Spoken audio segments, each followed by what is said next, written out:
रोजगार पर ज्यादा नहीं कहूंगा, क्योंकि आप अभी जोड़ा देंगे, इतना यहाँ बढ़ती किया, इतना यहाँ बढ़ती किया, इतना 2 करोड़ हो गया। हम कहाँ गणना लिए घूम रहे हैं, धन्यवाद। हम गणना लिए तो घूम नहीं रहे हैं। इसलिए मानवर रोजगार के लिए एक बात थोड़ा शिक्षा में जरूर कहना चाहता हूँ।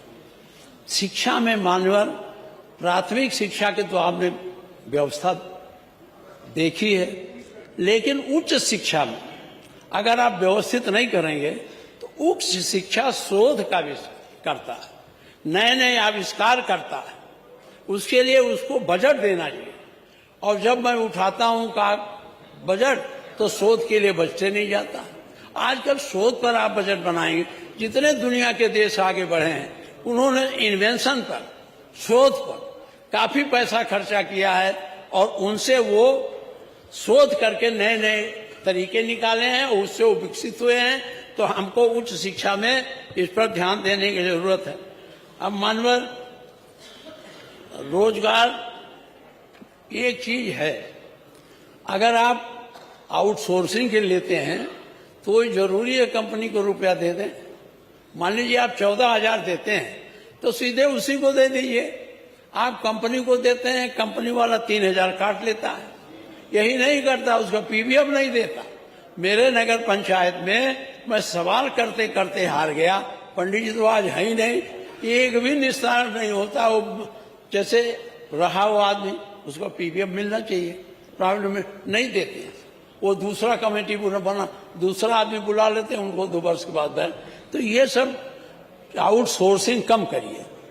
संविदा आप करते हैं तो संविदा कोई नौकरी नहीं है, एक तरह से कॉन्ट्रैक्ट बेसिस का आदमी, मजदूर को हो चाहे कर्मचारी को, इस व्यवस्था को खत्म करके सीधे जब रुपया आप ही देते हैं तो उतने ही रुपए में विज्ञापन करिए कि हम इतने रुपए पर रखेंगे, देखिए लोग आते हैं कि नहीं आते, बजाय कंपनियों को देने के।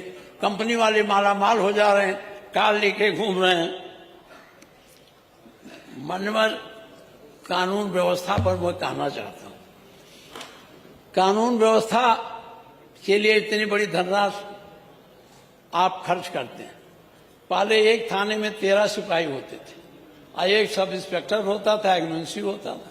अब एक थाने में 14 सब इंस्पेक्टर है और 70 से ज्यादा 75-80 कांस्टेबल है, और फिर भी क्यों हो रहा है? हम प्रिवेंटिव क्यों नहीं सोचते? हम जब गुंडई हो जाए, गोली चल जाए, तब हम उनको पकड़ें, उनको दंड दें। इससे बेहतर है कि हम पहले से इसकी पूरी तैयारी करें। और कानून व्यवस्था तो जो है वो है ही है। माननीय मुख्यमंत्री जी, कानून व्यवस्था सद्भाव से ठीक होगा, काउंटर से नहीं ठीक होगा। फर्जी मुकदमा लिखा कि किसी को जेल में डाल दीजिए, उससे भी ठीक नहीं होगा। सकारात्मक सोच रखिए। आप हमको कहते हैं, हम लोग नकारात्मक सोच रखते हैं।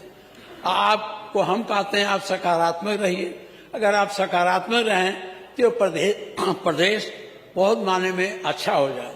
माननीय कानून व्यवस्था, स्वास्थ्य के मामले में, कानून व्यवस्था के मामले में कहना चाहते हैं, आप ये 151, 107 ये मुकदमे पर प्रतिबंध लगाइए। दरोगा बुला लेता है, बात करता है, जब पैसा नहीं मिलता तो उसको 151 में चालान कर दें। मैं माननीय मुलायम सिंह जी को, आज वो है नहीं हमारे साथ, उनको धन्यवाद देता हूँ, आभार प्रकट। उन्होंने अपने टाइम में 151, 107, 3/7 ये सारी धाराओं को निलंबित कर दिया था कि इसमें किसी का चालान नहीं होगा। आज पुलिस 151 दिखाकर बड़े बड़े लोगों को बुलाती है, डरवाती है, कहती है जेल भेज देंगे, नहीं हमको ऐसा करो। हम लोग दरखास्त देते हैं, कोई सुनने वाला नहीं मिलता, कोई सुनने वाला नहीं मिलता। तो इसलिए इस प्रथा को आप थोड़ा कम करिए, मेरा ये आपसे आग्रह है। एक बात, कितना भी बोल रहे हैं, खत्म करें क्या? नहीं सर, खत्म तो आपका कभी हो ही नहीं सकता, लेकिन अभी रुक जाइए। अच्छा, अभी तो मुख्यमंत्री जी गरमाए ही नहीं, अभी तो ठंडे ठंडे हैं।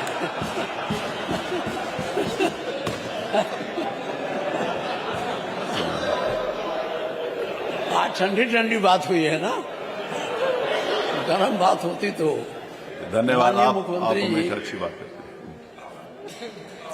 ये जो अपराधी घूम रहे हैं, आप कहते हैं एक ही पक्ष का कोई अपराधी नहीं, अपराधी सभी वर्गों में है।